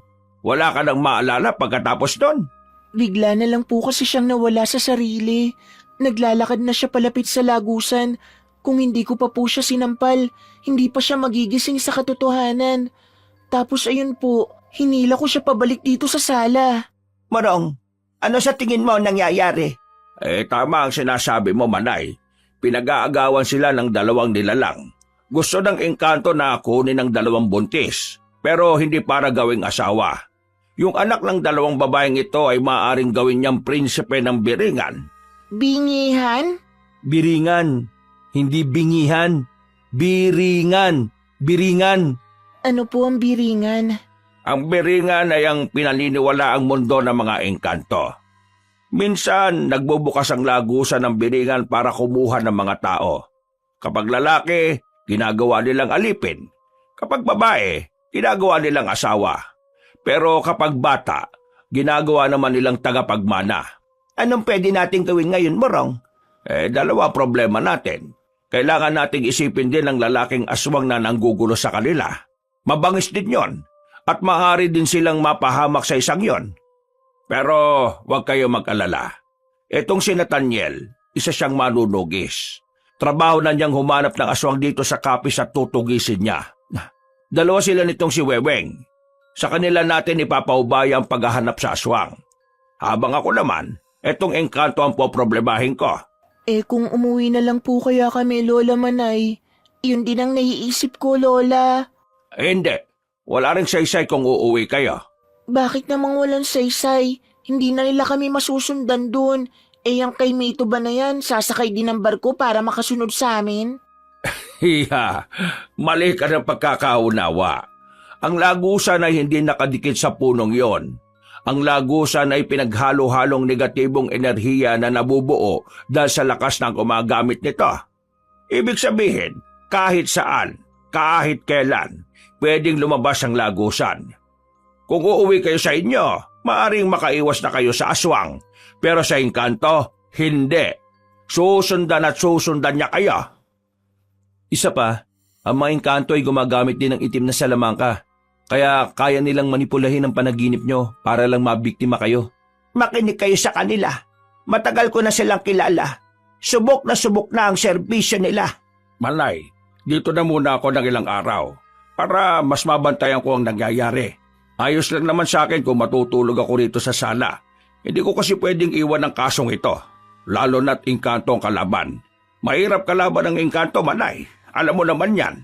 Wala namang problema, Morong. Basta gawin mo ang lahat ng makakaya mo para protektahan itong dalawang buntis na ito. Dalawang apo ko ang nakasalalay dito at ang mga anak nila. Huwag ka mag-alala. Gagawin ko ang lahat. Mamayang 6:00, susubukan kong kausapin ng maayos ang engkanto. Kailangan ko lang ng prutas at alak para may alay sa kanya. Nathaniel at Weweng, kayong dalawa, susuyurin niyo ang lugar. Maglagay na rin kayo ng mga pangontra sa labas. Kayo naman mga iha, siguro naman makikinig na kayo sa akin ngayon. Kailangan niyo na itong suotin. Binigay na matanda ang 2 kwintas. Binigyan din ito si Aling Manay. Agad naman nila itong isinuot. Kahit na papaano, naging panatag ang kalooban ni Bea. Kinukumbinsi niya ang sarili na maililigtas sila ng mga pangontrang yon. Para lang po ba sa aswang ang pangontrang to? Oo, para lang sa aswang. Hindi ko naman kasi inakala na pati pala engkanto interesado sa inyo. Kinabukasan, nasa loob ng kusina ang 2 buntis. Nagluluto sila ng para sa kanilang hapunan. Nakikita nila ang 3 lalaki na kausap pa rin ng matandang si Manay. Sa mga nangyayari sa kanila, aminado si Bea na nababahala na rin siya para sa kaligtasan nila ni Mirna. Lalong-lalo na ang kaligtasan ng kanilang anak. Tingin ko kasalanan ko ang lahat ng to. Bakit mo naman naging kasalanan? Kung ano-ano na namang iniisip mo. Kung hindi tayo nagpunta rito, wala sanang aswang, wala sanang engkanto. Nadamay ka pa. Ano ka ba naman? Choice ko naman na sumama sa'yo. Isa pa, wala namang may gusto nang nangyayari. Lahat tayo hindi alam na mangyayari to. Pero hindi mo pa rin maikakaila na dahil sa pagpunta natin dito, nalagay ang buhay natin sa alanganin. Pambihira naman kasi. Wala naman kasi ang kay Mito na yan nung bata pa ako eh. Bata ka pa nun, Beatrice. 30 ka na ngayon. Ang tagal na nung huli ka nakarating dito. Kumusta naman ang tiyan mo? Tingin ko malakas ang anak ko. Sa lahat ng stress na dinadanas natin ngayon, ayos na ayos lang siya. Mas nakaka-stress pa yata to kaysa sa mga asawa natin eh. Naku, malalagpasan din natin to. Ikaw, kumusta ka naman at ang baby mo dyan sa tummy mo? May time na galaw siya ng galaw, nararamdaman niya yata na may nangyayaring hindi maganda. Inawakan na lamang ni Mirna ang kanyang kamay at ngumiti ng malapad. Kahit na papaano ay gumaan na rin ang pakiramdam ng babae. Makalipas lang ang ilang oras ay sumapit na rin ang 6:00 ng gabi. Umalis na ang 2 binata para hanapin ang aswang, habang si Mang Morong naman ay pinuntahan na ang harapan ng punong kay Mito. Dala-dala nito ang pagkain na niluto ng 2 buntis. Lola, magiging epektibo po kaya kung kakausapin niya yung engkanto? Yan ang hindi natin alam. Pero susubukan na lang natin. Baka lang makuha sa ganyan. Ayos lang po ba siya? Hindi po ba siya mapapahamak? Matagal na niyang ginagawa yan. Sanay na siya sa ganyan, kaya huwag niyo siyang alalahanin. Yung 2 niyang apo, ayos lang kaya sila? Si Nathaniel, lihitimong pumapatay ng aswang yon. Kilala yon sa kabilang baryo kasi nung nakaraan, may pinatay siyang isang aswang. Tik-tik yata yun o wak-wak. Basta ganon. Biyasa yon si Nathaniel. Isa pa, 2 naman sila ni Weweng. Lumabas sila ng sala. Sumilip sila kay Mang Morong. Nakita nilang nagsasalita na ang matandang lalaki. Sinisimulan na kasi nito ang makipag-ugnayan sa engkanto. Maya-maya lang din, nakita nilang napatayo na si Mang Morong. Nanlaki ang kanilang mga mata nang makitang may kumikislap sa katawan ng puno. Hindi na nagsayang ng sandali si Mang Morong.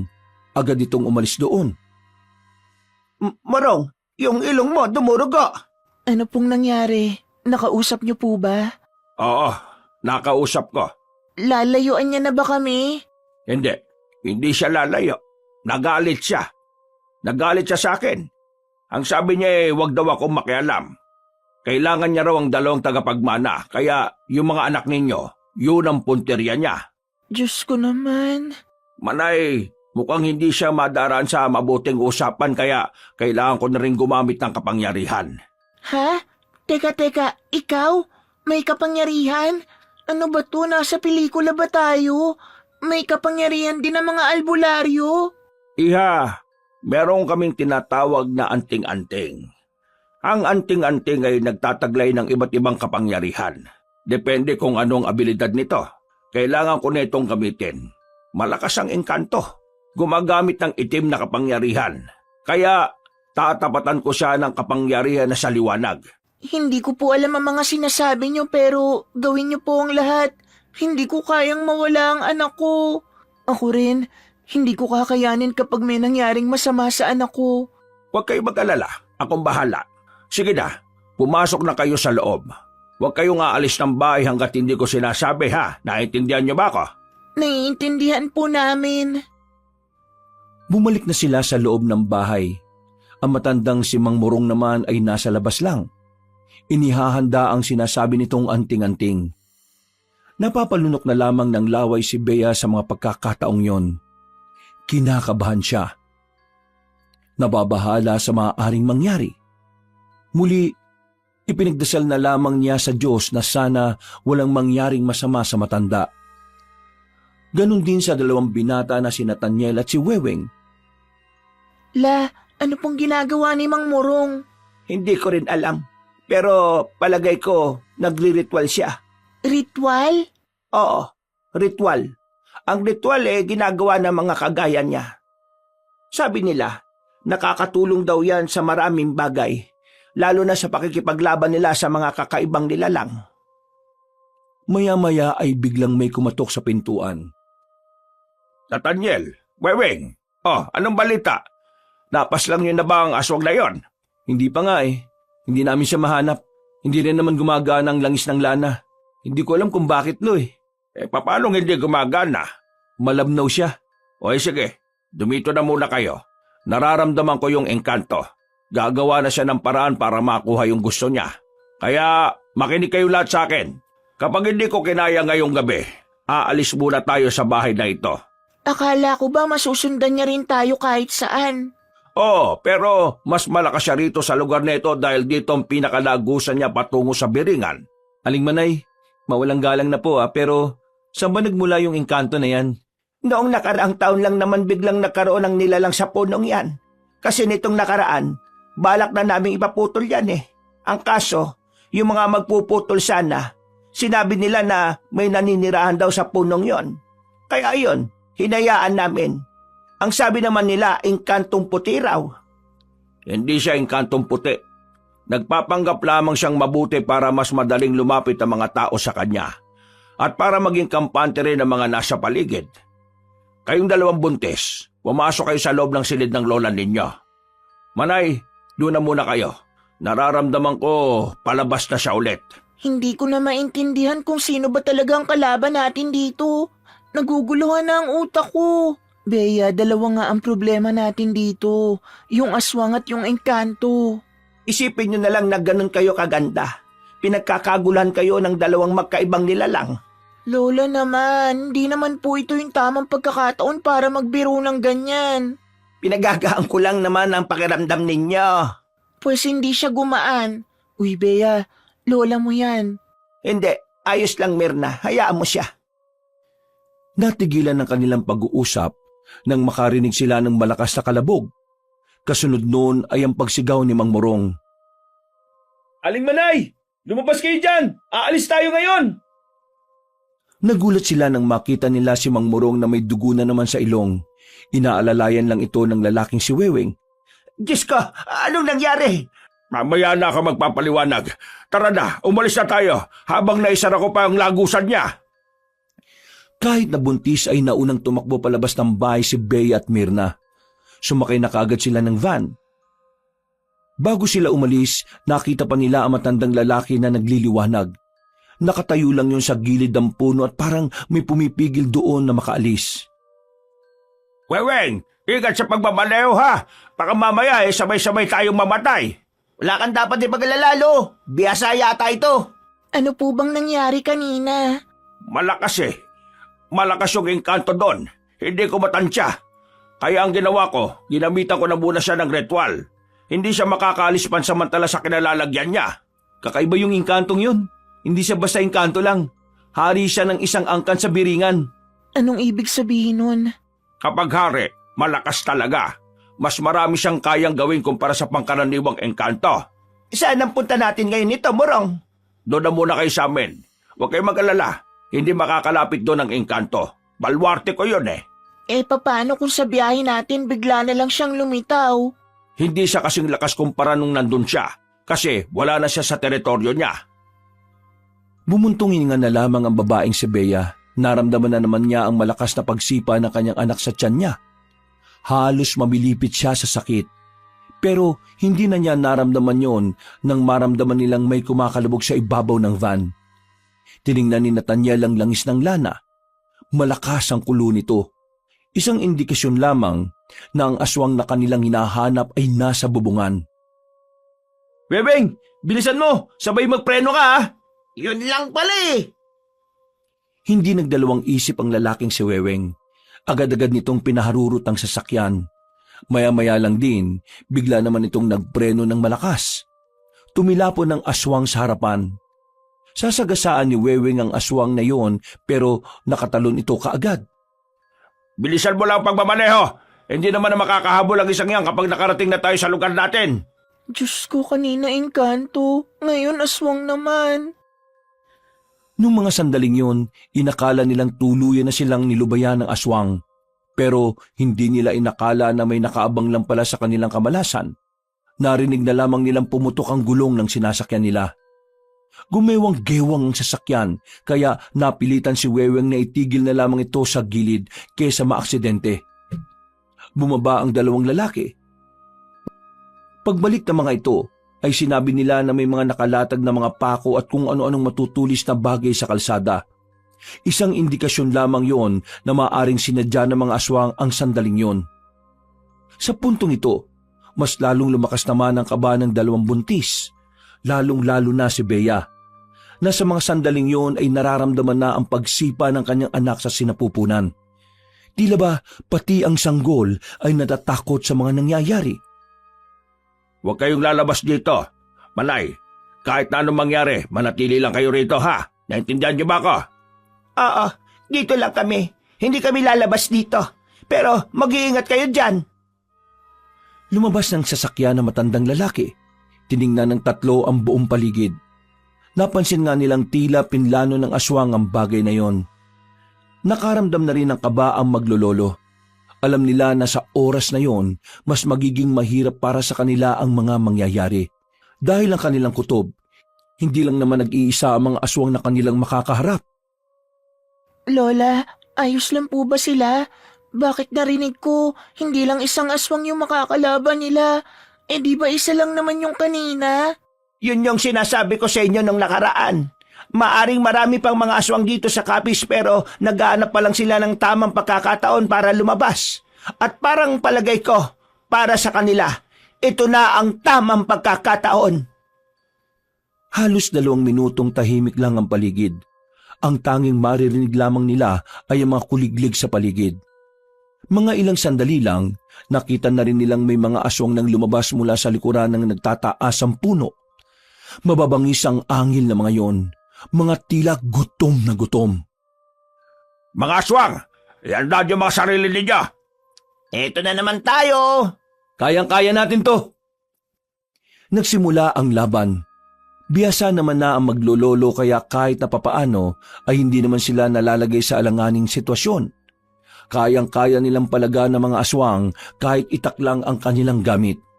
Sa katunayan, tila ba ginagawa lang nilang sisiw ang mga nakakaharap nila.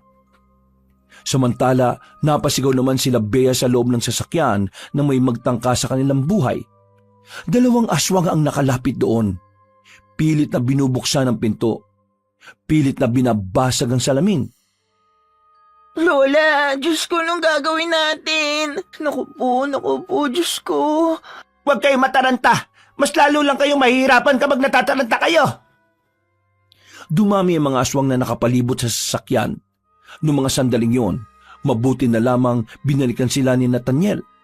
Pinagtatataga ng binata ang mga aswang na yon, dahilan para magpulasa ng mga nilalang. Kailangan na natin makalis dito. Seryoso ka ba? Aalis tayo? Ang daming aswang dyan sa labas. Mas mahirapan tayo mamaya kapag mas dumami pa sila. Kaya abang kakunti pa lang, kailangan na nating lisanin ang lugar na ito. Tingin ko tama siya, Mare. Tara na. Magtiwala na lang tayo sa kanila.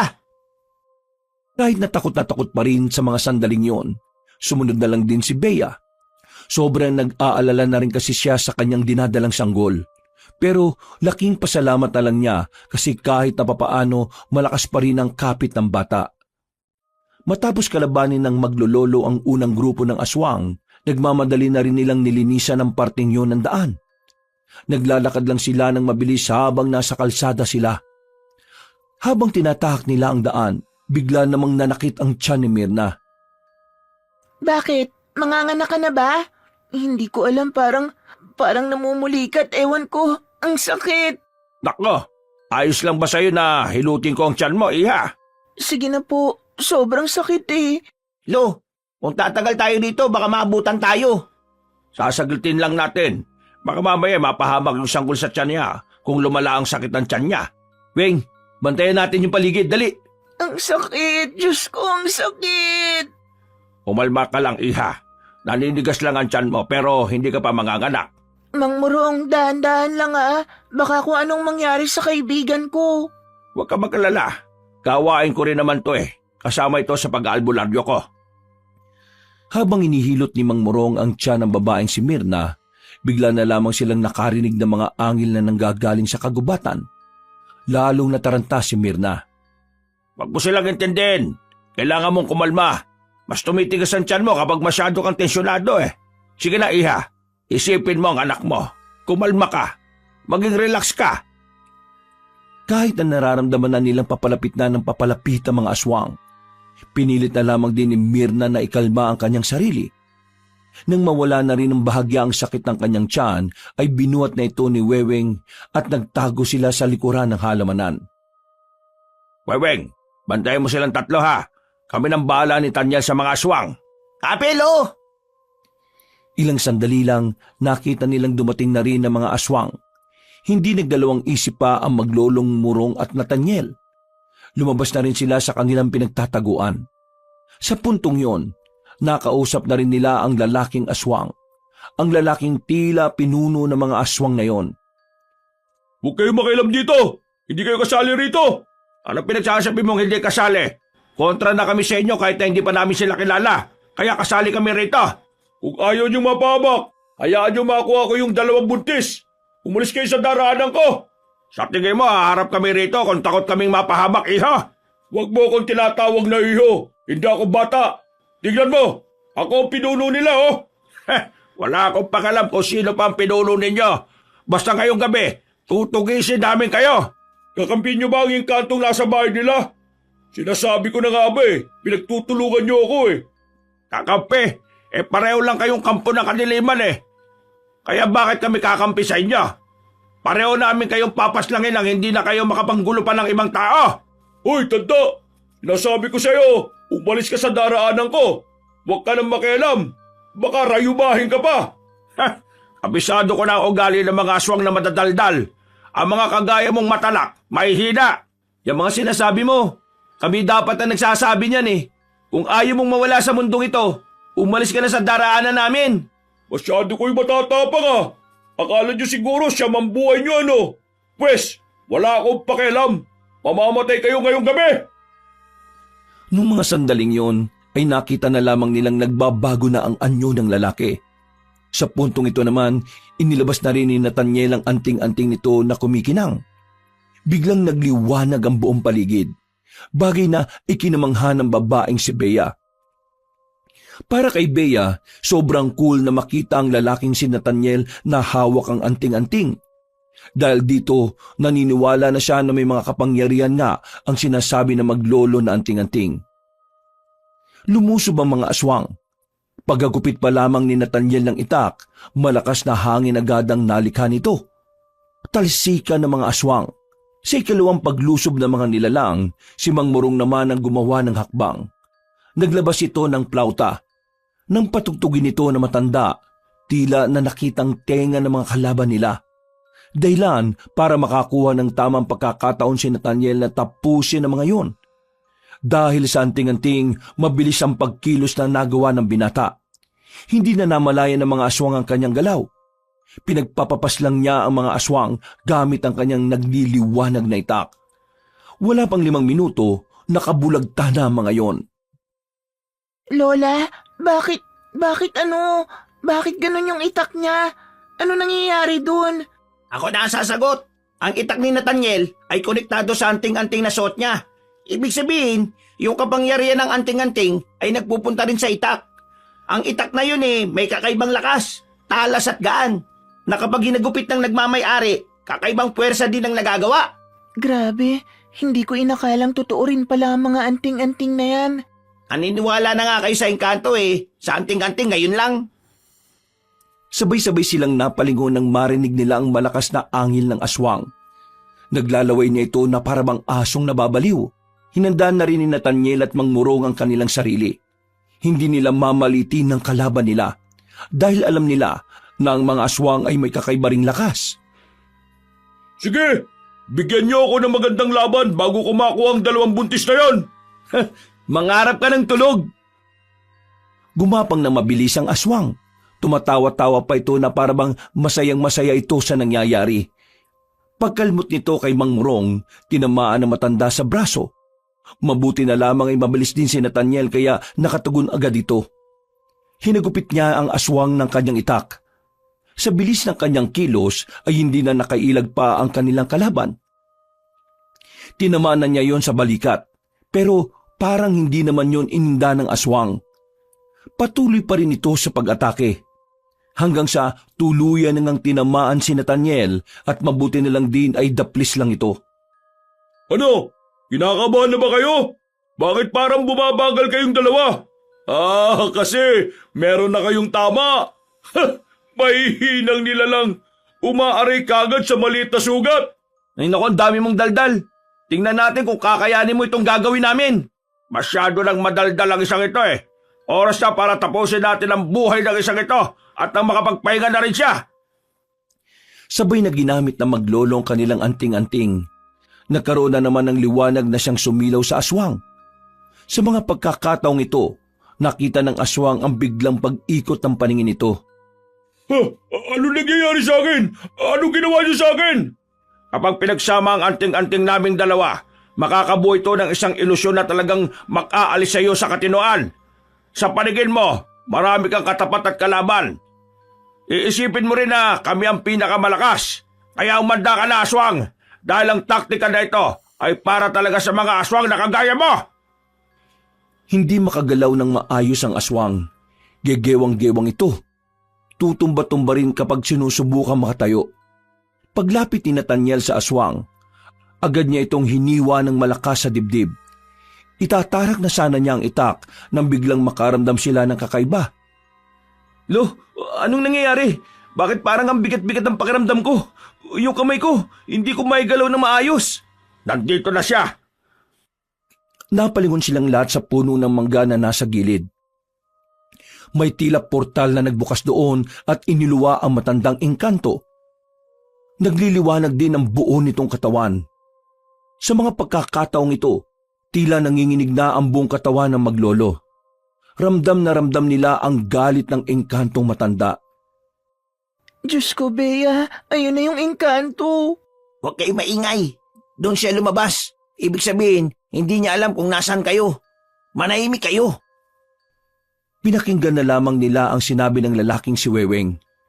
Itinuon nila ang atensyon sa labanan.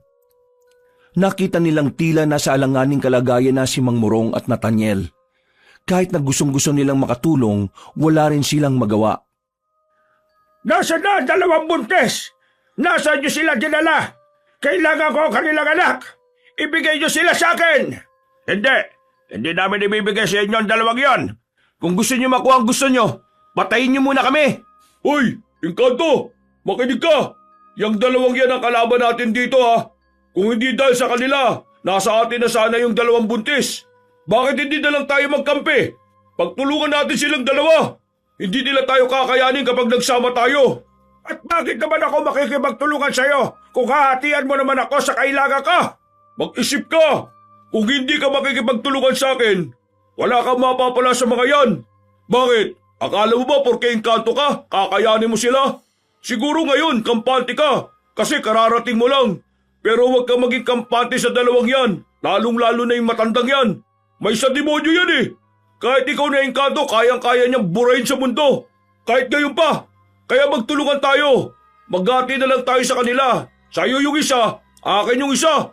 Total, pareho naman tayo ng gusto mangyari. Tingin mo susunod niya sa kasunduan? Engkanto ka, dapat matalino ka. Dapat alam mo na ang mga aswang ay hindi mapagkakatiwalaan kahit na kailan. Kapag natalo nyo kami, malamang sa malamang tatraidorin ka ng isang yan. Kaya huwag kang makinig dyan. Kung gusto mong makuha ang mga buntis, solohin mo lahat. Pero bago yon, talunin nyo muna kami. Hoy, matandang albularyo, pwede bang manahimik ka? Walang kwentang lumalabas dyan sa bibig mo eh. Ikaw namang engkanto, huwag kang maniwala dyan. Mas mapanlin lang ang mga tao kahit na kailan. Manluloko sila. Tingnan mo nga yung lipunan nila. Ang daming babaero at manluloko. Ang daming magnanakaw. Ang daming kurakot. Lahat ng mga yan manluloko. Kaya paano ka maniniwala sa sinasabi niya kung una pa lang manluloko naman talaga ang tao? Kumampi ka na sa akin. Mas madali natin makukuha ang gusto natin. Kung kakampi ka sa kanya, lugi ka. Tingnan mo siya oh. Nanghihina na siya. Wala nang maiambag yan sa laban. Ikaw na lang lahat ng gagawa para matalo kami. Habang siya, naghihintay na lang na makakuha ang gusto niya. Engkanto matanda! Hindi ka dapat makipagkampihan dyan sa aswang na yan. Kung ako sa'yo, unahin mong paslangin ang aswang na yan dahil magiging hadlang pa. Isa ka bang siraulo ko eh. Nilalason yung utak ng engkantong yan eh. Sa akin ka makinig, engkanto. Nililinlang ka lang nila ngayon. Bakit ako makikinig sa inyong tatlo? May sarili akong layunin kung bakit ko ito ginagawa. Kaya ikaw, aswang, kayong dalawang manunugis at albularyo, sabay-sabay ko kayong papaslagin. Sabay-sabay ko kayong ibabaw sa lupa. Aangkinin ko ang dalawang buntis at ako ang magiging ama ng kanilang mga dinadalang sanggol. Nathaniel, yanda mo sarili mo. Malalang kalaban tong engkanto na to. Humanda na kayong tatlo! Magsasabay-sabay ko kayo! Biglang dumilim ang paningin ng maglolo. Naramdaman na lamang nila na nasa gilidan nila ang matandang engkanto. Sa hindi malamang dahilan, biglang naramdaman nila ang suntok nito sa kanilang tagiliran. Hindi yun sobrang lakas, pero yung epekto nito sa kanilang katawan ay mabigat. Naramdaman nilang parang bigla na lamang may nakapasan sa balikat nila. Nag-init din ang kanilang katawan. Yan! Ganyan nga! Parusahan mo sila! Lo, tayo lang inaano niya. Mukhang magkakampihan silang dalawa. Nako, naloko na talaga. Kayong dalawa ang pinakamahirap kong kalaban. Kayo ang mas kailangan kong iligpit dahil mas marami kayong alam kung paano ako pipigilan. Dinakma na matandang engkanto ang kwelyo ni Mang Morong. Inangat ito sa ere. Pagsuntok nito sa sikmura ni Mang Morong ay namilipit ang matanda sa sobrang sakit. Padubog itong ibinagsak sa lapag. Si Nathaniel naman ang pinagbuntungan ng engkanto. Sinakalito at itinaas din sa ere. Naramdaman na lamang ni Nathaniel ang kakaibang init sa kanyang liig. Hindi siya nasasakal pero parang napapaso na ang balat niya. Bata ka pa! Marami ka pa sanang magagawa sa buhay mo! Pero mas pinili mong kalabanin ng engkantong kagaya ko! Papaslangin kita ngayon kung hindi mo ituturo sa akin kung nasaan ang dalawang buntis! Nung mga sandaling yun, kabadong-kabado na sila Bea. Natatakot na ang dalaga na baka kung ano nang mangyari sa kanila. Sumagi na rin sa kanyang isipan na lumabas na lang din sa kanilang pinagtataguan para iligtas si Nathaniel at Mang Morong. Pero nang gagawin na niya yon, ay pinigilan siya ni Weweng. Bakit mo ko pinipigilan? Kapag lumabas ka, masisira ang plano nila. Kumalma ka lang, walang mangyayari masama sa kanila. Bulag ka ba? Nakikita mo naman kung anong kalagayan nila eh. Anong walang mangyayari masama? Matagal na nilang ginagawa yan, oh. Tingin mo, hayaan lang nilang mamatay sila sa ganyang paraan? Bea, makinig na lang tayo sa kanila. Di hamak na mas kilala niya yung dalawa kaysa sa atin. Apo, sige na, kumalma ka. Ipagdasal na lang natin na sana ay walang mangyaring masama sa kanila. Mas lalong kinabahan si Bea nang marinig ang umaaray na lalaking si Nathaniel. Nakita na lamang nilang nasa lapag na ang binata. Pinagsisipa ito ng matandang engkanto at kita nilang tila hindi na makatayo na maayos si Nathaniel. Sasabihin mo ba sa akin kung nasaan sila o tatanggapin mo na lang ang kamatayan mo? Tatanggapin ang kamatayan? Tingin mo, naging manunugis ako para tanggapin ang kamatayan ng walang ginagawa? Hibang ka na yata! Kung ganon, handang-handa ka na pala talagang mamatay. Sige, kung yan ang gusto mo, ay yan din ang ibibigay ko sa iyo. Yan! Tama ang ginagawa mo! Patayin mo na yung dalawang yan! Merong kinuhang patalim ang matandang engkanto. Akmang itatarak na nito ang punyal kay Nathaniel nang biglang magsalita si Mang Morong. Naagaw nito ang atensyon ng engkanto kaya sandali itong napatigil. Masyado kayatang laging kampante, kaibigang engkanto. Anong pinagsasabi mo? Patapos na ako sa huling kabanata ng tahimik na ritual. Tahimik na alin? Kapangyarihan ng langit, ipagkalubos sa akin ang liwanag na siyang pupuksa sa kadiliman. Kalikasan at kamalayan, karunungan at kapayapaan, ibigay sa akin ang kapangyarihang pupuksa sa dugo ng kadiliman. Nanlalaki ang mga mata ng engkanto na matapos magsalita ni Mang Morong. Ilang sandali lamang, biglang humangin ng malakas. Nabitiwan ng engkanto ang lalaking si Nathaniel. Sa lakas ng hangin, parang tinatangay na rin ito. Nagkasundo ang langit at lupa upang ang kagaya mong kampo ng kasamaan ay mawala na sa mundong ito. Hindi ka na makakabalik sa iyong pinagmulan dahil mawawala ka na ng tuluyan. Tatangkain pa sana ng engkanto na makabalik sa lagusan pero laking gulat nito nang bigla na lamang nawala yon. Sa puntong ito, kinabahan na ito at sinubukan ng makaatake sa maglolo. Pero biglang humarang si Nathaniel. Takang-taka ang engkanto dahil tila biglang lumakas ulit ang lalaki. Masyado ka nagpapaniwala na kaya mo ko, no? Pwes, para sabihin ko sa'yo, nahulog ka lang sa palabas namin. Napaypay ka na kanina! Oo, kasi yun ang pinakita ko sa'yo. Kahit hindi naman totoo, nagpanggap lang ako. Hinugot ni Nathaniel ang kanyang itak at saka itinarak sa dibdib ng engkanto. Maya-maya pa, inilabas na rin ni Mang Murong ang botelya na parang kasing haba at kapal lang ng hinlalaking daliri. Ginamit naman ni Nathaniel ang kanyang anting-anting. Naglikha na naman ito ng malakas na liwanag. Kasabay ng hangin, unti-unting hinigop ng botelyang engkanto matanda. Nang mawala ang liwanag at hangin, nawala na rin ang engkanto. Naipasok na ito sa botelya. Inilipag ni Mang Murong ang botelya sa lapag at saka inapakan para basagin. Engkanto ka lang! Anak kami ng liwanag! Nagawa natin, Lo. Magaling! Mahusay ka po! Pero nawala yung aswang. Nakatakas siya. Kailangan ko siyang hanapin. Huwag na muna. Mas kailangan natin makapagpahinga, lalong-lalo na ang 2 buntis na kasama natin. Nang masigurong wala ng panganib, lumabas na rin sila Bea at nilapitan na maglolo. Nakahinga na rin sila ng maluwag. Nawala na rin ang kanilang pagkabahala. Mabuti naman at ligtas na kayong dalawa. Hindi na tayo susundan ng aswang. Wala na rin ang engkanto. Kaya makakauwi na tayo. Kailangan na lang natin maghintay ng dadaan. Kung wala tayong magagawa. Maglalakad tayo papunta sa amin. Sandali lang, gaano po ba kalayo yung sa inyo? Baka hindi namin kayanin ni Bea. Huwag kang mag-alala. Nandiyan naman si Weweng at Nathaniel. Bubuhatin nila kayo. Doon naman. Alam mo namang hindi kami magkasundo ng isa dyan eh. Hindi ako papabuhat kung yan lang din naman. Pambihira naman kayong dalawa, oh. Nalagay na nga sa langanin ng buhay ng lahat nag-aaway pa rin kayo. Kung yan lang naman ang problema ninyo, madali lang yan solusyonan. Weweng, ikaw ang magbuhat dito kay Bea. At ikaw naman, Nathaniel, ikaw dito sa isang buntis. Sige na, wala na tayong magagawa. Tiisin nyo na lang ang isa't isa. Ipasan nyo na ang 2 buntis na yan at nang tayo lalarga na. Sinimulan na nila ang paglalakad. Sa loob ng halos 15 minutong paglalakad nila ay meron na rin silang nasakyang truck. Madaling araw na nang makarating na rin sila sa bahay nila Mang Murong. Nang mga sandaling ito ay nakampante na rin ang kalooban ni Bea. Pasensya na at hindi kalakihan ang bahay namin ha. Pero yung isang silid sa taas, yun na lang ang gamitin yung 3 dahil mas malawak yon. Wag mo muna kaming intindihin.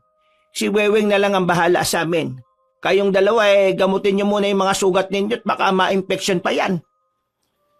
Maya-maya lang din, nagtungo na rin sila sa kanilang kwarto. Ginhawa ang kanilang naramdaman nang sa wakas ay makahiga na rin sila. Hinihimas ng 2 buntis ang kanilang tiyan. Sa lahat ng nangyari, humahanga sila sa anak nila dahil kahit nakakaunti, hindi nagparamdam ng pagbitaw ang 2 sanggol. Para kay Bea, isang malaking himala ang nangyayari. Kung ibang buntis ang nasa kalagayan nila, marahil nawala na ang anak nito. Mauna na ako matulog sa inyo, ha?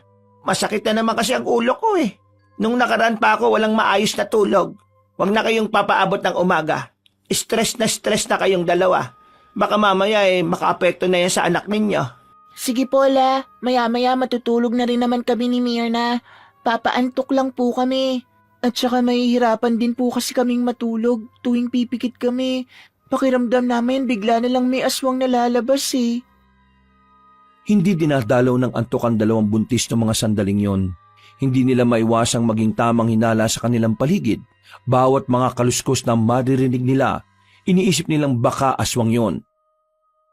Saan ka pupunta? Ba't babangon ka pa? Akala ko matutulog na. Natatai ako, Myrna. Pwede bang tumae rito sa higaan? Sige na, umalis ka na.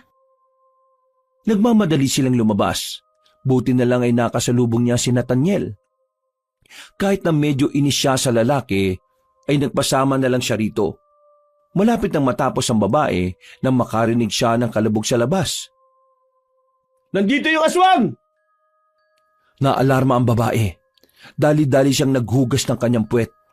Paglabas niya, nakita niya si Nathaniel na nakaupo na habang hawak-hawak ang tagiliran. May tumutulong dugo roon. Napatingin naman sa kanya ang aswang. Akmang tatakbo na siya papalapit kay Nathaniel nang biglang humarang ang nilalang. Naglalaway ito habang nakatingin sa kanyang tiyan. Saan ka pupunta ha? Sa akin ka lang. Kung hindi ka mapupunta sa engkanto, ako na lang makikinabang sa'yo. Ang pangit mo! Sana kinain ka na lang ng pating sa barko! Akmang dadakmay na ng aswang ang babaeng si Bea nang biglang dumating na si Mang Morong. Gamit ang kutsilyo, pinukol na matanda ang patalim patungo sa kinaroroonan ng aswang. Tinamaan yon sa bandang leeg, dahilan para mawalan ito sa wisyo. Hindi naman sinayang ni Bea ang pagkakataon. Kinuha niya ang balde sa gilid at pinalo sa mukha ng nilalang. Hindi pa ito nakontento. Isinaklob ng babae ang balde sa ulo nito at saka tinulak ng malakas. Nang matumba ang aswang, ay dali-dali namang lumapit si Mang Morong. Dala-dala ang itak, itinarak nito ang patalim sa dibdib ng aswang.